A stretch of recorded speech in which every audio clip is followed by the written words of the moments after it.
Installing 100 millimeters 4-inch wheels. Side wheels. Align stop face. Insert 2 short screws with spring washers.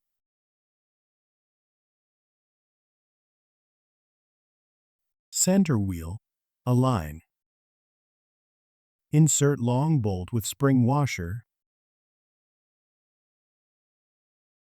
then washer, convex up, and nut stamped up. Tighten securely.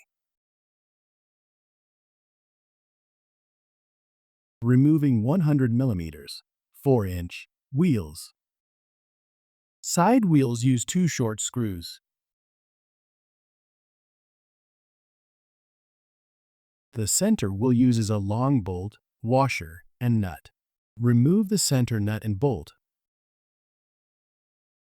Then take off the wheel.